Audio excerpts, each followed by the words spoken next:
L'entrepôt du bricolage, filiale du groupe Samsé, vous présente Si on parlait.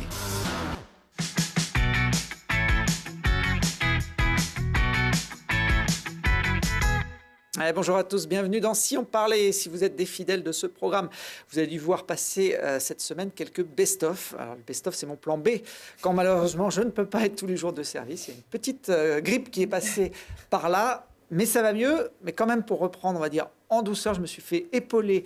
Aujourd'hui, je suis allé taper à la porte de la rédac et j'ai demandé aux filles de venir m'aider pour cette émission. Comme ça va me permettre de poursuivre ma convalescence, Julie, puisque tu vas, comme chaque semaine, nous emmener découvrir un coin de l'Isère, une sortie famille.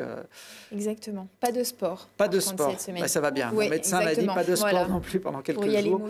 Donc, à côté de toi, Claire Trigna. Bonjour Claire. Oui, bonjour. Du collectif Les Mondaines. C'est sa première émission avec nous et elle a décidé quand même, pour la première, de nous passer un savon. C'est ça. Laurie, elle a décidé. Je sais pas ce que j'ai, c'est la maladie, Laurie. Je peux rien. Je n'aurais pas dû reprendre aujourd'hui.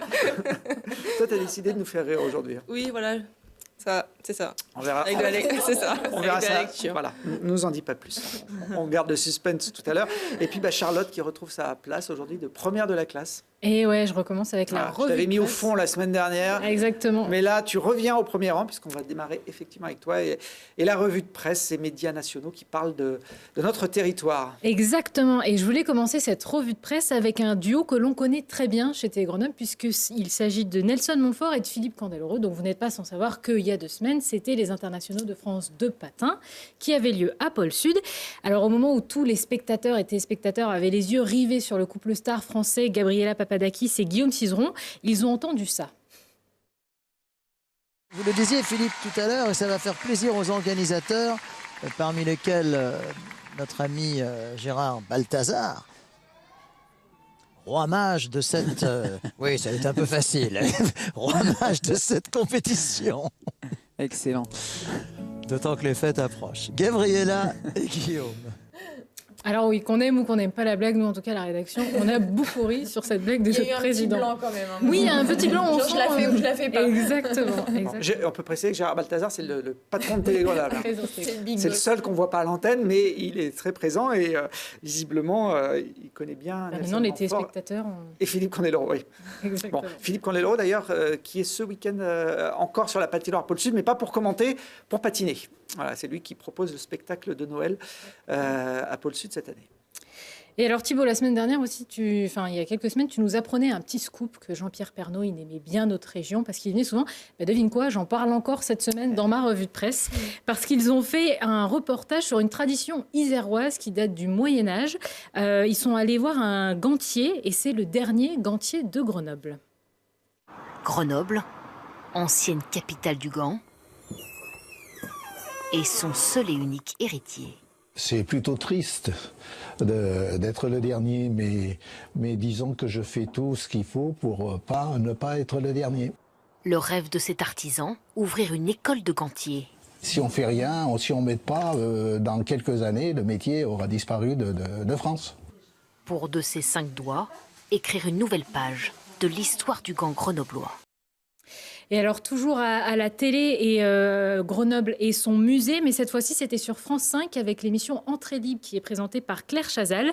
L'émission est partie sur les traces de Champollion avec l'exposition consacrée à l'Égypte antique, Servir les dieux d'Égypte, qui a fait beaucoup parler. Champollion, qui a d'ailleurs son musée prochainement en Isère, en 2020, à Vif, la maison dans laquelle il a habité va être transformée par le département en musée. Je regarde Julie parce que... C'est moi qui ai fait le reportage. Voilà. Je sais tout du futur musée Champollion. Voilà, qui est passé il y a quelques semaines sur Télé Grenoble et qui passera sûrement dans quelques semaines chez Jean-Pierre Pernaut. C'est fort probable, à miser. Bon, Grenoble à l'écran donc de nombreux médias télé, mais aussi au cœur de certains classements cette semaine. Exactement. Alors dans cette revue de presse, on a souvent abordé les classements dans lesquels la capitale des Alpes était classée ou pas. Par moment, pas très bien classée. Alors cette fois-ci, elle finit carrément sur la plus haute marche du podium, selon un classement que nous relève le Parisien, qui a été relayé par d'autres sites d'information. Et oui, Grenoble est sacrée la ville la plus attractive de France et finit devant Lille et Lyon. Pour établir ce classement, la méthode est simple. Elle prend à la fois le nombre d'offres de CDI par habitant et la capacité à devenir propriétaire. Cette dernière est calculée à partir du salaire moyen dans chaque ville. Alors pourquoi est-ce qu'on finit premier ? Grâce au dynamisme de l'emploi dans la ville, avec 12,3 offres de CDI pour 100 habitants. Petit bémol, le coût de l'immobilier qui a cependant connu une petite hausse. On peut acheter 60 mètres carrés contre 66 mètres carrés l'an dernier avec le salaire moyen. On va pas se plaindre si on est numéro 1, même si les prix de l'immobilier montent un petit peu, forcément. Si les gens veulent venir ici, c'est la conséquence. Exactement. Et alors après, il y a un autre classement, mais cette fois-ci direction la montagne et plus précisément l'Alpe d'Huez, qui a été sacrée pour la 2e année consécutive la station préférée des Européens. Pas moins de 120 000 voyageurs ont voté en ligne pour élire la station de ski européenne préférée. Au total, 15 destinations et donc l'Alpe d'Huez qui a été désignée comme le nec plus ultra pour s'adonner à la glisse et passer des vacances à la montagne.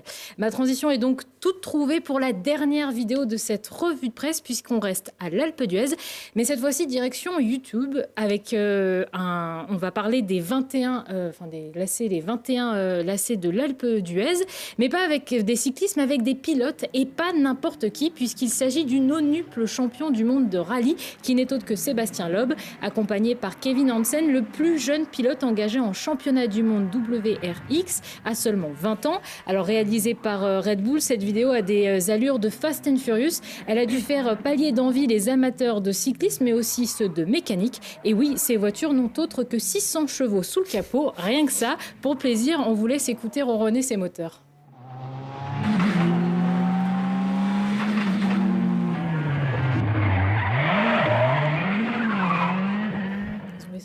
C'est un peu la vitesse à laquelle tu montes à l'Alpe d'Huez. Un petit peu, mais moi en vélo ou en courant. Bon, En vélo électrique. Ils avaient coupé la route pour faire cette séquence quand même. Valait mieux. Laurie, au nuple, je t'ai vu tiquer, ça veut dire 9 fois champion du monde. Voilà. Mais j'ai découvert qu'on peut dire ça aussi parce qu'on ne le dit pas pour beaucoup de Ah, mais personnes. c'est très joli, au nuple. Non-nuple. Non-nuple, ah c'est pour ça, moi j'avais compris au nuple. Non, Ah, non-nuple, ah ben oui, forcément. Comme 90 en Belgique. 90. Ah, ça vient de là-bas. Mais en Belgique aussi. 90 et 70. En tout cas, ça te fait une rubrique supplémentaire pour la première d'Arrêt au stand, qui sera notre nouvelle émission dédiée au sport mécanique, qui démarrera au mois de janvier et que Charlotte va piloter. Voilà. Peut-être pas comme eux, mais on va faire Ouais, des oui, il faudra faire aussi bien. Hein. C'est pas dans les virages, c'est pas petit dérapage. Ouais. Allez, on change de rubrique, on passe à l'idée de sortie entre amis, en famille, avec ou sans voiture cette fois, Julie? Alors sans voiture et pas de trail, pas d'alpinisme, pas de vélo. C'est un week-end cool. Mais de la magie, de la féerie, de la douceur et de la gourmandise, ça va beaucoup plaire à Charlotte. Donc vous l'aurez compris, en ce merveilleux mois de décembre, eh bien, je vous emmène sur le marché de Noël. À Grenoble, les petits chalets ont poussé depuis quelques jours, tels des petits champignons sauvages, sur les places Victor Hugo et Grenette, pour ceux qui aiment un peu le local, et puis Square Docteur Martin pour les produits équitables et solidaires. En plus, cette année, ce bon vieux bonhomme rouge a amené dans sa hotte la prolongation du marché au-delà des fêtes de Noël, puisque les commerçants plieront bagages le 30 décembre au lieu du 24. Ouais, ça nous fait quelques jours de rab. Alors, qu'est-ce qu'on trouve sur ce marché de Noël grenoblois? Alors, c'est simple, on trouve de tout sur le marché de Noël de Grenoble. L'occasion idéale de faire ses emplettes pour garnir le pied du sapin et de trouver des petites idées cadeaux sympas pour faire plaisir à vos proches. Donc, ça va de la maroquinerie aux gants, écharpes, bonnets, autres chapeaux, en passant par la coutellerie, les bougies, les jouets en bois, des bouillottes pour les frileux ou encore des bijoux. Il y a aussi de l'artisanat, des vêtements et des cosmétiques. Mais le marché de Noël, ce n'est pas uniquement pour le plaisir des yeux. C'est aussi la fête du goût avec plein de petits producteurs locaux qui vous feront déguster ou pas leur chocolat, leur pain d'épices, leur bière, leur vin chaud aussi, n'est-ce pas Laurie? On sait que tu es adepte du vin chaud. Leur fromage, leur charcuterie, bref, plein de petites choses pour compléter votre repas de Noël. Et puis après avoir fait l'effort de marcher et surtout de sortir votre carte bleue, eh bien, vous pourrez passer au réconfort grâce aux différentes buvettes et restaurants ouverts sur place pour l'occasion, comme chez notre ami Laurent Gras, pour vous sustenter de ravioles, d'huîtres, de tartiflettes, de soupe ou encore de choucroute. Bref, que du diététique et de l'équilibré avant l'orgie culinaire de Noël. Ça fait un bon entraînement. Tu m'as rien ramené là. Pas un petit cadeau, pas un petit produit à déguster. T'arrives les mains vides, quoi. Tu me donnes Exactement. envie. J'attendais que ce soit toi, chef, qui m'apporte un cadeau. J'ai Normalement, pas- c'est j'ai comme pas ça que encore ça eu marche. C'est vrai, mais j'ai pas encore eu le temps d'aller au marché de Noël puisque tu l'as compris, j'étais malade. Mais maintenant que ça va mieux, j'irai dès la semaine prochaine et je vous couvrirai de. Parfait. Noté, hein. On Le attend ça cadeau. avec impatience. Voilà, bah, peut-être pas en public devant les téléspectateurs, ça va les rendre jaloux, mais vous aurez un petit présent. Alors, il n'y a pas que des cadeaux ou de la bouffe, voire du vin chaud à consommer au marché de Noël. Il y a aussi une ambiance festive tout au long de ces journées. Oui, bien sûr, surtout pour occuper soit vos enfants turbulents ou vos maris grognons, au choix, ou les deux. Donc, le week-end prochain, par exemple, ils ont prévu une super boom des enfants de 15h à 17h, animée par DJ Little Tune. Pour ceux qui connaissent, ou alors pour les plus créatifs, il y aura un atelier graphe. Pour les petits de 3 à 10 ans, il y aura aussi un magicien. Et puis pas mal de concerts aussi, du crash musette, alors je connaissais pas ce terme, mais avec le baratin de la joie, un piano cocktail avec les facteurs de buvette ou encore de la flûte de Pan avec Orfeo. Et puis, chers parents, vous aurez aussi la chance, que dis-je, le privilège de rencontrer le Père Noël dans sa cabane de 16h à 19h. Bon, pour l'avoir testé, quand les enfants sont turbulents, en général, les papas sont grognons. Ça va toujours ensemble. Alors, il n'y a pas qu'à Grenoble qu'on se met à l'heure du Père Noël. Et non, parce qu'en ce mois de décembre, tout le monde y va de son petit marché de Noël. Alors, pour les plus impatients, direction Saint-Antoine-l'Abbaye dès ce samedi pour le Noël des Tentations. Pas l'île de la Tentation, le Noël des Tentations. C'est quand même le seul village de l'Isère à être labellisé plus beau village de France. Et ils ont mis le paquet pour vous mettre des étoiles plein les yeux. C'est un tout nouveau concept proposé par l'Office de tourisme. Il mêlera marché de Noël 100% made in France, avec 70 exposants, une fanfare de jazz, un cracheur de feu, des contes, et puis bien sûr tout un campement dédié au Père Noël. Il y aura aussi beaucoup d'animations très sympas pour les enfants, une ferme pédagogique, des ateliers créatifs au musée, et puis une fête des Lumières. Donc c'est à partir de samedi, c'est de 14h à 20h, et dimanche de 10h à 18h, et puis l'entrée c'est 4 €. Bon, Saint-Antoine-l'Abbaye, c'est après Saint-Marcelin, quand on va vers Ça fait un petit peu loin, vers la mais Drôme. ça peut valoir le coup. Voilà, vers le palais idéal du facteur cheval dont on parlait hier dans cette émission. Alors, depuis que Claire est arrivée tout à l'heure, ça sent bon sur cette Vous ne pouvez pas vous en rendre compte, évidemment. Il n'y a pas encore l'odeur à la télévision, mais vous pouvez me croire sur parole, puisque Claire est venue les bras chargés, elle. C'est sa première, attends. Elle fait de la lèche. Je veux revenir. Alors, qu'est-ce que tu veux nous présenter? Mais moi, aujourd'hui, je vais vous parler savon. Je l'aurais deviné. Voilà. Je ne sais pas pourquoi, mais tu sais, moi, j'ai beaucoup d'intuition. Voilà, parce qu'en fait, tout le monde connaît le savon de Marseille, mais à Grenoble, on a aussi notre savon, le savon de Grenoble. Voilà, donc il y a un peu plus de 2 ans, l'entreprise, la savonnerie Les Affranchis s'est formée. Donc à l'origine, il y a 2 Grenoblois, Franck et Fred. Qui est Franck, qui est Fred sur cette photo? Alors, le barbu, c'est Fred. Franck le moustachu. Ah. Fred le barbu. Très voilà, bien. donc on les voit dans leur laboratoire rue Anatole France, dans lequel ils sont installés il y a un peu plus de 2 ans. En fait, ils ont créé la savonnerie Les Affranchis parce qu'ils sont partis, ils sont partis du constat qu'en fait, sur les produits qu'on se badigeonne tous les jours sur la peau, nos gels douche, nos savons, nos shampoings, on n'arrive pas à lire les étiquettes qu'il y a derrière. On a toute une liste d'ingrédients qui est incompréhensible. Et en fait, ils se sont lancés le défi de fabriquer eux-mêmes du savon artisanal et bio en utilisant le moins d'ingrédients possible. Donc vraiment juste l'essentiel. Donc les savons de Grenoble sont ce résultat-là. On les voit là dans leur atelier. En fait, c'est comme de la cuisine pratiquement. Comme confectionner un gâteau, de fabriquer un savon. Oui, tout à fait. C'est une recette. Faut appliquer la recette. Il ne faut pas manger, Charlotte. Je vois que tu as envie. Mais ça reste du savon. Même si c'est dans un moule à cake, ça reste du savon. Ça ne se mange pas. Là, comme ça, on ne dit pas que c'est du savon. Ça ressemble à de la... Bon, par contre, tu le disais, c'est pas du savon de Marseille, c'est du savon de Grenoble. Il y a une différence entre les 2 produits? Oui, alors les produits sont un peu différents. Sur le savon de Marseille, la fabrication intègre une étape de cuisson, alors que sur le savon de Grenoble, les affranchis ont choisi le procédé de saponification à froid, qui est un peu plus long dans la fabrication, qui prend vraiment plusieurs semaines, mais qui donne un produit vraiment très hydratant, contrairement au savon de Marseille, si vous connaissez, qui est un peu plus asséchant, qui a des vertus plus astringentes. Donc voilà, je vous ai amené quelques produits du coup que je voulais vous présenter. Notamment, je vais commencer par mon préféré, c'est le 100% olive. Donc ça, on est sur la gamme traditionnelle des affranchis, celle qui est vraiment à l'origine de la savonnerie. Le 100% olive qui est composé de... Huile d'olive. D'huile d'olive et... D'olive. Et bah c'est tout en fait. Allez, elle est taquin, elle arrive, tout de suite elle veut essayer de nous piéger. Tout, non, je voulais savoir si... Je voulais voir si vous c'est naturel. Si vous aviez de l'imagination, mais en fait, il n'y a pas besoin d'en avoir, parce que c'est un des rares savons où on voit vraiment sur la liste d'ingrédients qui est composé uniquement à base d'huile d'olive et de glycérine qui est issue du procédé de saponification naturellement. Donc voilà, ça c'est mon préféré. C'est rare qu'on voit une liste d'ingrédients, bien sûr, une liste d'ingrédients aussi légère. Tu peux l'essayer, Julie. Hein. Toi, tu te déshabilles, ça va faire monter l'audience, tu vas. C'est bon pour la peau. Oui. Ça illustrerait. Je vais m'abstenir. Ils avaient aussi à l'origine une gamme à la lèpre. Donc 10% et 30% à la lèpre. Ça, c'est plus pour les peaux vraiment très sensibles, sèches ou irritées. Et ils ont créé donc un petit clin d'œil à leur ville d'origine, un savon qui s'appelle le Grenoblois, donc qui a une senteur plus marquée, plus puissante, qui est inspirée du massif de la Chartreuse. Le Grenoblois. Ouais. Tiens, donc ça vous en aurez un chacun, les affranchis vous offrent ce petit salon.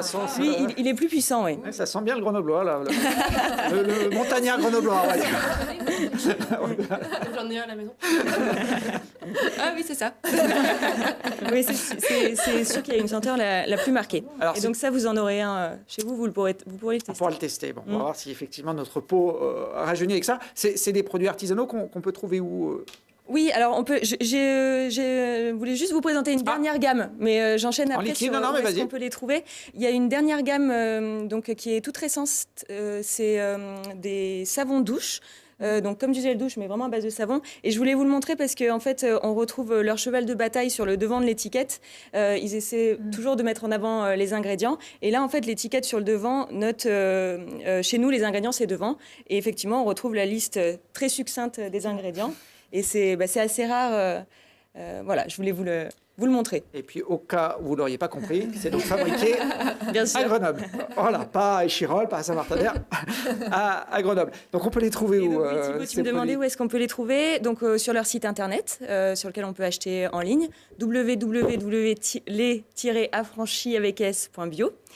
On peut les trouver également dans plusieurs magasins indépendants à Grenoble. On a des magasins, des herboristes. Non, c'est pas ça. Le Casabio du boulevard Jean Jaurès les vend en vrac. On vient avec son bidon et on peut remplir son bidon avec le savon liquide notamment. Voilà, il y a plusieurs indépendants. Et puis il y a des grandes enseignes aussi qu'on connaît à Grenoble, comme L'Eau Vive, La Vie Claire et Biocop, dans lesquelles on peut les acheter. Ils se sont pas mal développés en Rhône-Alpes, donc on peut les trouver assez facilement. Et surtout, ils sont au marché de Noël, du coup. Voilà. Et là, vraiment, si vous y allez, vous aurez l'occasion de rencontrer Fred et Franck, donc les deux créateurs de la marque. Donc, et puis c'est l'occasion de faire un beau petit cadeau de Noël aussi local. Voilà, et très sympa, qui sent bon. Et ça coûte cher ? Ça coûte. Alors pour moi, mon avis, c'est que ça vaut pas plus cher que ce qu'on peut trouver dans les rayons bio des magasins.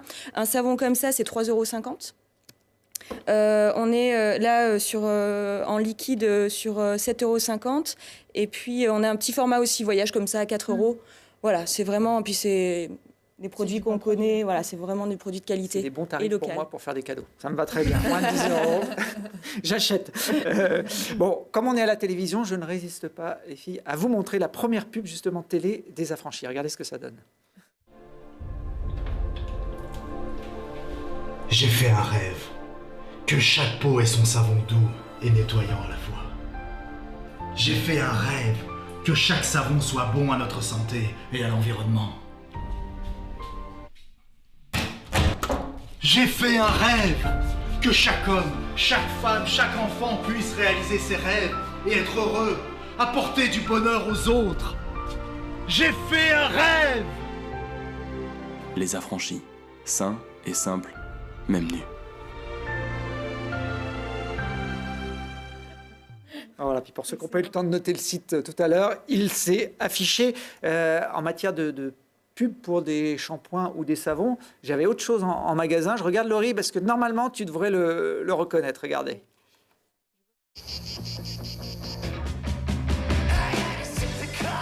Quand les pellicules s'en vont, le naturel revient.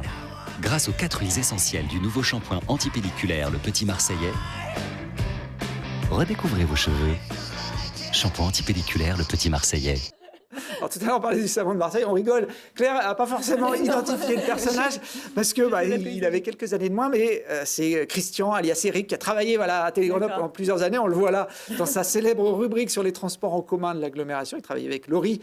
Alors, à l'époque, il avait toujours le chapeau chez nous, justement parce qu'il n'utilisait plus le petit Marseillais anti-pellicule. Garder le chapeau, mais bon, c'était l'occasion, puisqu'il n'est plus avec nous depuis quelques temps, Christian, de le remettre. Un petit coucou.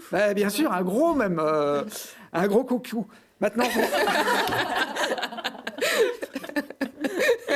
C'est la fatigue, c'est ça? C'est la grippe. C'est la grippe. Mais il faut tenir encore. Il reste une rubrique, c'est celle de Laurie. C'est ça. Je te laisse la main. C'est moi. Alors cette semaine, je voulais vous parler de ce petit livre qui, à mon avis, est de saison. C'est donc Entendu sur un télésiège, paru aux éditions donc Artema. C'est écrit par 2 frères, donc Léo et Noé Joly, et il y a aussi Maxence Bastard-Rosset. Donc ce livre, comme vous le voyez, c'est écrit dessus, rassemble en fait les 400 anecdotes qui ont été entendues sur un télésiège. Donc en gros, c'est des tranches de vie assez drôles, burlesques, décalées et parfois coquines, ça pourra te plaire. Donc pour la petite histoire, donc entendu sur un télésiège, à la base, ça a commencé en 2013. Donc pour les 3 Hauts-Savoyards, donc Noé, Léo et Maxence, comme je disais, la montagne, elle fait vraiment partie de leur vie et de leur quotidien. Et donc justement, ils se sont rendus compte qu'un télésiège en soi, c'est un monde, en fait. Donc sur un télésiège, on parle, on blague, on déconne, on débriefe, on boit, on mange, on débat, bref, on raconte sa vie sur un télésiège. Et ils en ont entendu des vertes et des pas mûres, et notamment cette anecdote précise à Avoria sur le télésiège du Proclou. Qu'est-ce qu'ils en font de cette neige en été? Et c'est parti de là, en fait. Ça, c'était le pompon. Et pour ne plus oublier du coup ces perles des neiges, ils ont décidé en décembre 2013 de créer une page Facebook Entendu sur un télésiège. Et donc, effet boule de neige, la page a été très suivie, likée par les fans. Et en fait, aujourd'hui, il y a plus de 46 000 personnes qui suivent cette page. Et ensuite, ils ont décidé, donc les Hauts-Savoyards, ils ont décidé d'en faire un livre. Et alors, comment ils collectent les anecdotes? Du coup, maintenant, en fait, beaucoup de gens écrivent aussi des anecdotes en fait sur le site internet et sur Facebook. Ils ont même plus besoin de prendre le télésiège. Voilà. Bon, ils font traîner un petit peu leurs oreilles en station et pas loin des télésièges. Mais il y a aussi beaucoup de gens en fait qui participent. Et donc ensuite, ils ont décidé de publier ce livre en décembre dernier. Donc c'était le 1er décembre 2017. Donc voilà, il y a plus d'1 an maintenant. Et voilà, donc en gros, on appelle ça, c'est des sortes de brèves de comptoir adaptées à la montagne en mode les bronzés font du ski en fait. Et donc ici, tout le monde en prend pour son grade, donc les touristes, les Parisiens, les locaux qui pensent tout savoir de la montagne, les montagnards, les alpinistes, les moniteurs de ski et les élèves aussi. Et alors pour savoir, en fait, les brèves, elles sont classées par couleur, donc comme les couleurs des pistes. Donc Charlotte, ça va de la verte, bleu, rouge et noir. Donc sachant que le vert, c'est pour tout le monde et que la noire, c'est interdit au moins de 18 ans. Et donc donc ensuite chaque brève, chaque anecdote et comme on peut le voir sur ces images, avec et précisé la station et le télésiège. Et donc on retrouve bien entendu pas loin de chez nous, donc il y a des histoires autour des 7 Lots, Champs-Rousses, Villard-de-Lans, le Collet d'Alvar, les 2 Alpes, il y a toutes les stations, il y a même l'Alpe du Grand Cerf qui est pas très loin. Et donc je te laisse le soin Thibaut, j'ai fait des petites annotations. C'est toi les petits papiers. Voilà, je me demandais est-ce que ça fait partie du livre ou pas, tous ces petits. À mon avis, tu vois, c'est une la couleur de son présélection. tissu. C'est quoi? C'est les bonnes blagues? C'est les plus marrantes? C'est celles qui passent à la télé. Ah, c'est celles qui diffusables. Donc c'est les moins coquines alors. Donc si tu pars directement sur... Ah oui, toi tu vas direct dans le noir. Ah ouais, et moi je suis C'est habillé dans le thème. Ah oui, parce que c'était crescendo. Non, je suis dans le rouge là. Dans le rouge. Alors là, j'ai une blague à Tignes, place centrale, 12h23. Quelle est l'altitude du Mont Blanc, monsieur le moniteur? 4810 mètres. Ok, mais ça c'est l'hiver. et pour l'été. Voilà. Je m'en fais une autre, allez. Côté noir. Elle est où, C'est ma préférée, je crois. Télésiège du Rempoli, on est au G à 9h07 du matin. Tu vois, ce qui est chiant avec les combinaisons une pièce, c'est que quand tu pètes, l'odeur remonte par le col, effectivement. C'est très drôle. Voilà, hashtag transiteur. Voilà, ça peut faire rire. Non, mais c'est bien, C'est un livre à mettre dans les toilettes. En fait. Très pistonnant. Oui, ça peut être effectivement un bon endroit. Idée de cadeau de Noël, tu vois, je sais pas si c'est dans ton budget, 14 €. 14 €, ça reste encore dans mon budget, c'est les éditions Artema. En plus, c'est les éditeurs de la région. Il n'y a pas que les passagers des télésièges qui s'amusent à faire des blagues. Des fois, il y a les mecs des remontées, ceux qui tiennent les remontées mécaniques. Moi, j'ai un copain qui s'appelle Régis et qui, l'an dernier, avait trouvé drôle d'inverser le sens du télésiège qu'il tenait. Ça se passait en pleine saison. Je ne sais pas si vous les avez vus, ces images. Voilà, il a appuyé sur marche arrière, mais il a appuyé tellement fort, Régis, qu'il n'a pas réussi à relever le bouton. Et le télésiège, il a continué à partir en marche arrière. Ce jour-là, il avait envie de faire une blague à Charlotte, qui était venue avec sa belle combinaison toute neuve. Elle disait, je vais me faire ma première descente. On va la voir, là, arriver, Charlotte. Elle ne sait pas quoi faire. Je descends pas, c'est une blague, ça va s'arrêter. Là, voilà, Charlotte. Si, il n'y a pas de truc. C'est quand même pas très rigolo. Je comprends que tu n'aies plus envie de faire de ski. Bon, mais c'est vrai qu'à la base, c'est pas très rigolo. C'était pas moi. Je rassure tout le monde, il n'y a pas eu de blessés graves. Mais Régis a été licencié sur le champ. Parce que... Mais les gens ne sont plus allés au ski après. Non, et Régis non plus. On lui a plus redonné les commandes du On va monter à télésiège. pied, ils ont dit après. Et quand pour finir, quand on parle télésiège, je voulais faire un petit clin d'œil à la station du col de l'Arzelier, qu'on connaît, qui est pas très loin d'ici, dans le massif du Vercors. Et parce qu'eux, ils ont un réel problème de télésiège, en fait, c'est que il est en panne. Il marche plus très bien. Il faudrait faire des travaux. Et donc, ils en ont pour 25 000 € pour financer les travaux. Et du coup, donc là, le problème, c'est que la station, elle est située sur la commune de Château-Bernard. Et donc, c'est cette commune de 300 habitants qui n'a pas trop d'argent, qui devrait faire les travaux.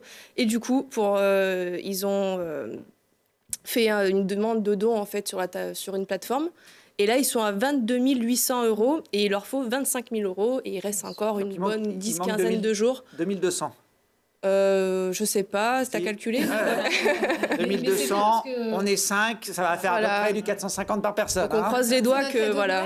Si, là, en l'occurrence, vous allez faire un beau cadeau à la station du col de l'Arzelier. Mais c'est pas mal parce que quand on en a parlé il y a 2 semaines dans la revue de presse, ils étaient qu'à 10 000 €, donc c'est vrai que c'est une très grosse progression. Là, on leur a bien avec fait cette piqûre de rappel, ils vont boucler le budget, puis s'il reste un peu de rab, vous savez où vous pouvez le mettre. Non, puis c'est super important parce que s'ils n'ont pas l'argent, ils ne pourront pas ouvrir, donc faut les soutenir. Ouais, on soutient les petites stations petit clin d'œil au col de l'Arzelier. Un beau clin d'œil, j'espère qu'ils auront de la neige parce qu'eux ont un télésiège et donc peut-être qu'il y aura des blagues si vous allez skier au col de l'Arzelier qui viendront dans le tome 2. Merci, en tout cas, moi je vais me faire une petite lampée de savon bio puisqu'on peut aussi le manger puisqu'il est 100% naturel et puis on se retrouve dès la semaine prochaine à 18h15, 20h15, 23h15 pour les premiers horaires de Si on parlait.